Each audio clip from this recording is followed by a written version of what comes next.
Hello, welcome everyone. My name is Rashika, and I'm really looking forward for this 14th episode of Unpacking International Volunteer Cooperation Organization 2023 blog post. Today, we are going to have a special chat to discuss IVCO 2023 blog post topic and make it accessible for everyone, especially those who prefer to hear it from the author's mouth. So we have with us our special guest today, Dr. Tapiwa Kamuruko, who wrote the Why Factor in Volunteering for Development. And we are going to break it down in this interview. All right, let's start. So before we get started, we want to know more about our author and our special guest today, Dr. Tapiwa. Hi, Dr. Tapiwa. How are you? And would you like to introduce yourself and say hello to the audience? Thank you very much, Rashika. My name is Tapiwa Kamuruko. I work for the United Nations Volunteers Program in the area of knowledge brokering, research, and policy. Thank you also for bringing me on this program to discuss this paper on youth volunteering for re-entry and entry into job market, which was a joint program, a joint paper, a joint research paper with the International Labour Organization. So it was a co-creation between UNV and the ILO, noticing that UNV brings in the volunteering element and the ILO brings in the labor dynamics, and see how these interact and interface in the face of young people. All right. So, Doctor, you are working in United Nations Volunteering Project. So we have with us the right person for this IVCO session, and we are very pleased to have you with us today. So I want to ask a few questions today. Is it okay with you? Yeah. It is fine. Let's hit it. I love to deal with volunteers because they are always good and they are always ready for anything. So, Doctor,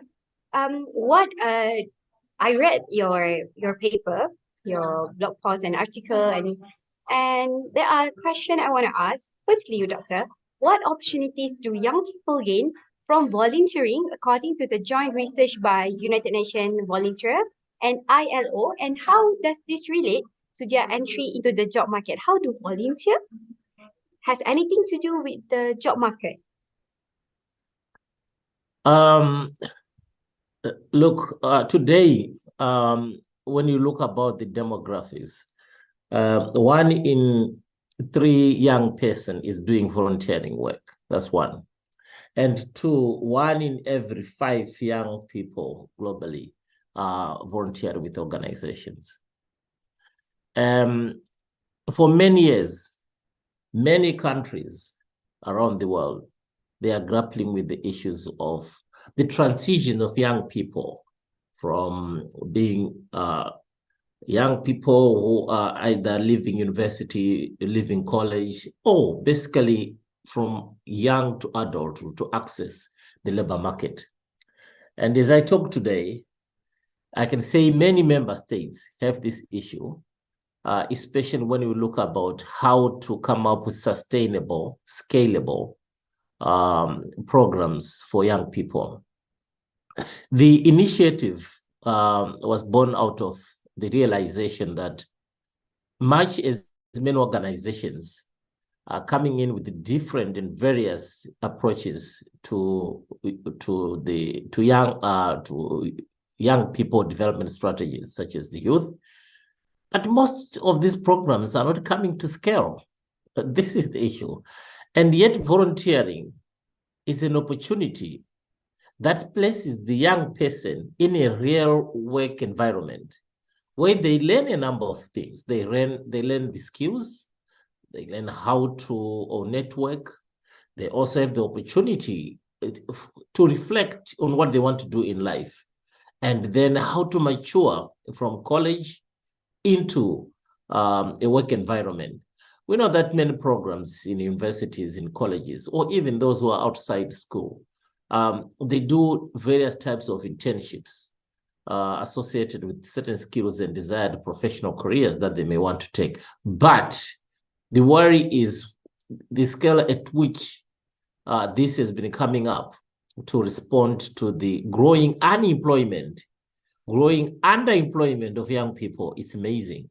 And this is how we and the United Nations Volunteers and ILO said, let's look at this, let's analyze, let's research on what kind of efforts can we add into the toolbox of young people's development strategies.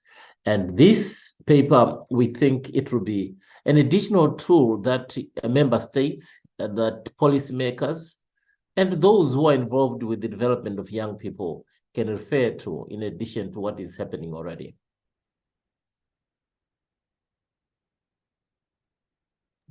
All right, thank you, Doctor, for the first question. So I understand that in your paper, you stated that there are two key points why this volunteering relates to job employability, because first, it transfers the soft skills that education failed to address. Is it? Yeah, because I once joined a volunteer and I learned a lot more than what I learned in the class and education system. So I really agree with this point inside your article. So, Doctor, the next question will be, how does the paper emphasize the role of young people in volunteering and their tendency towards organizational volunteering as a means to construct futures for themselves and others? This paper, in its recommendations, noted that participating in volunteer work for young people at the end of the day has positive outcomes. One, at the employment level, and then at the individual level. And also that volunteer work is associated with better outcomes for those who take volunteer work, such as you are saying. You come up with the skills. Sometimes they like theory from university, from college, from training. But when you get to the labor market, in an employment situation, you have the opportunity to learn other aspects, the soft aspect that you may not get in a textbook. Another point is that volunteer work is associated with the labor market outcomes in the sense that people will then have to adjust their expectations and do so in a manner and way that will help them in designing their own career prospects.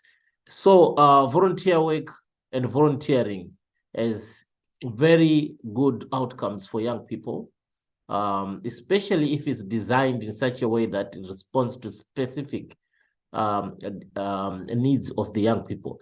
I'm saying this because many times, many organizations have come up with internship programs, they've come with TVETs and so forth. That's fine. They are still doing the same thing that we've been doing for decades. We want to listen to the young people. We want to hear what they want. Put them at the employment, in the employment situation, and then they will decide what they want, what skills they want, what they want to do with their lives. By the way, I want to refer to 2010. It might be political, but you remember the Arab Spring.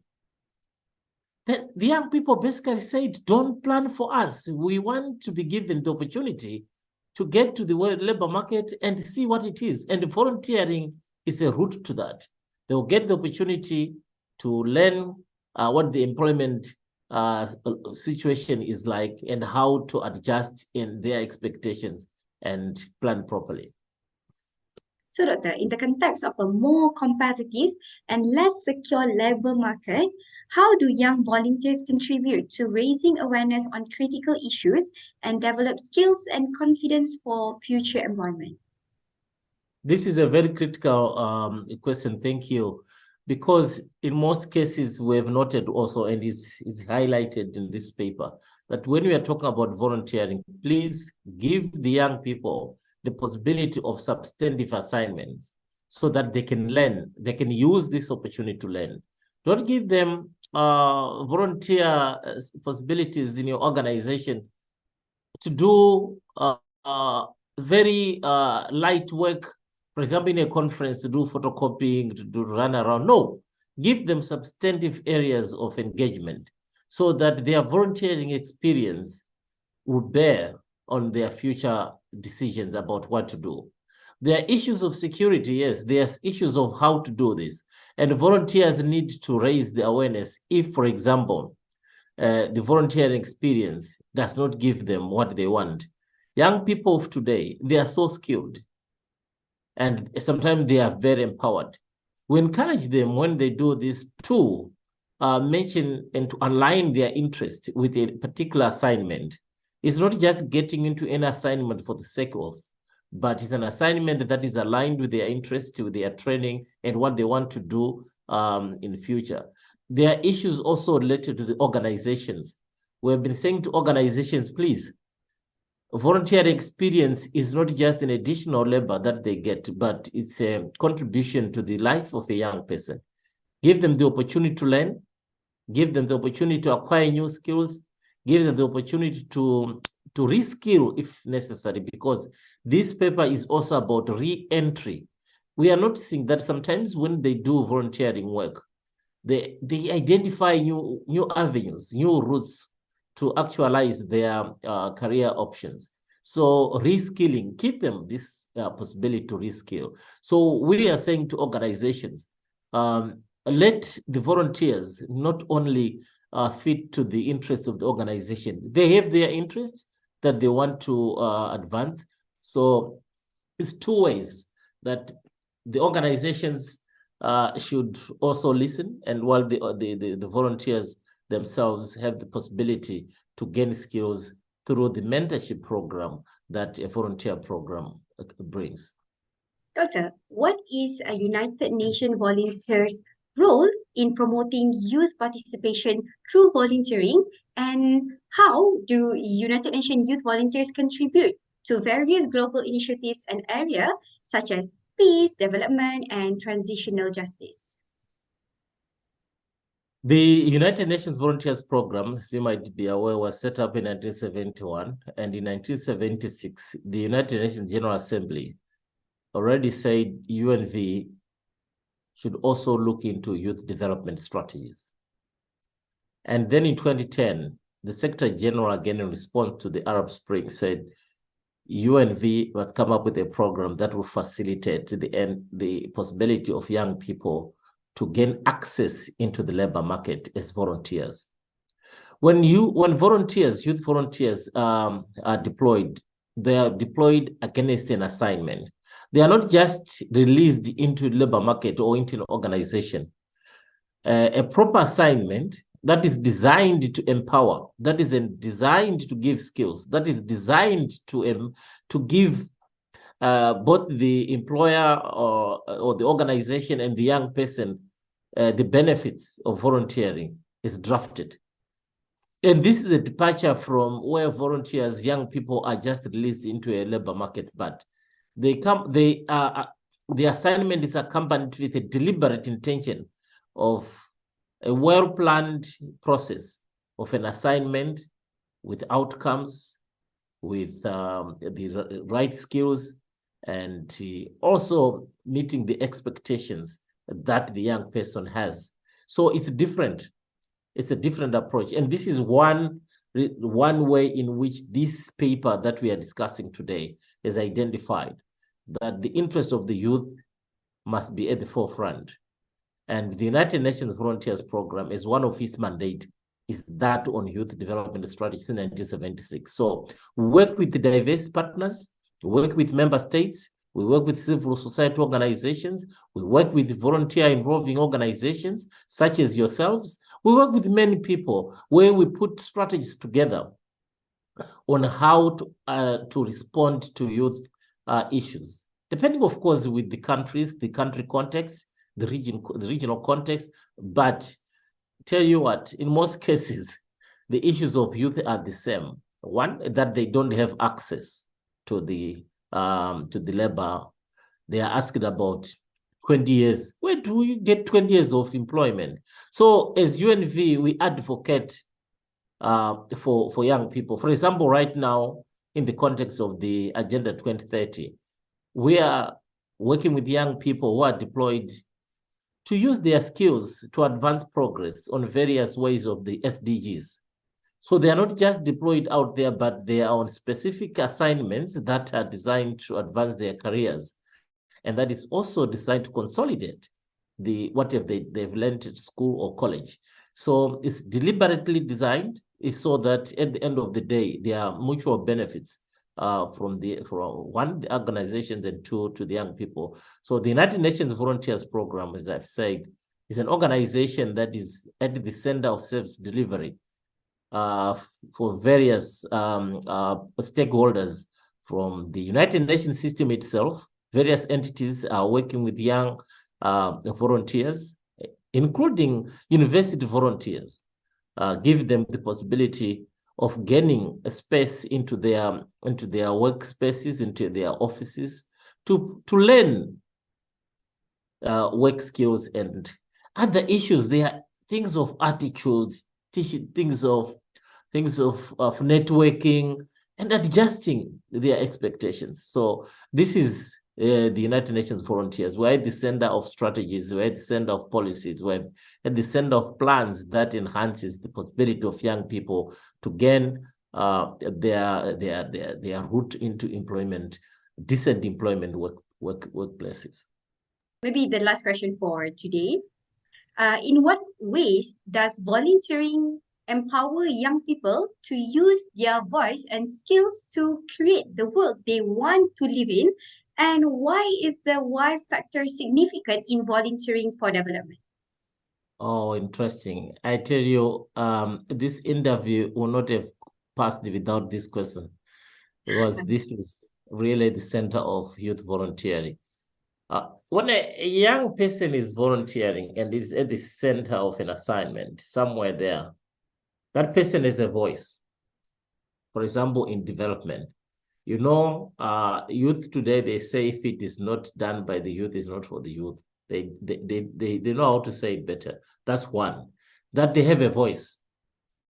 They are given the possibility of confidence, leadership, and to talk, to say out on behalf of everybody.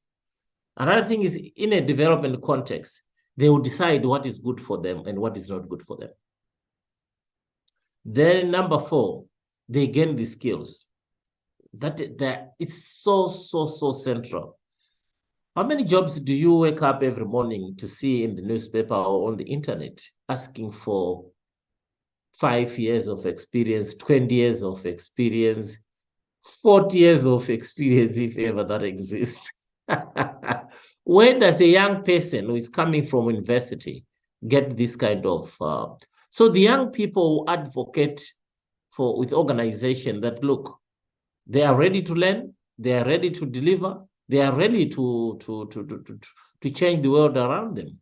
So there are a number of benefits that accrue to young people, from leadership to skills to voice to participation, and above all, to decide what is good for them. I think that's all the time we had for today for the interview. So I really thank you, Doctor, for your time to join our IVCO session Blogspot today. And what an insightful conversation I can say I've had from not only me, all our listeners as well, on the why factor in volunteering for development. Thank you so much, Dr. Tapiwa Kamuruko, for your time. And to our viewers and listeners, don't forget to explore the conference website at www.IVCO2023.org to read the blog posts and more. If you haven't registered yet, all the listeners, why didn't you register? This is your last chance to grab this opportunity to be part of IVCO 2023 Kuala Lumpur that will happen next week. If you want to meet me and Dr. Tapiwa, don't forget to register. See you. Bye-bye.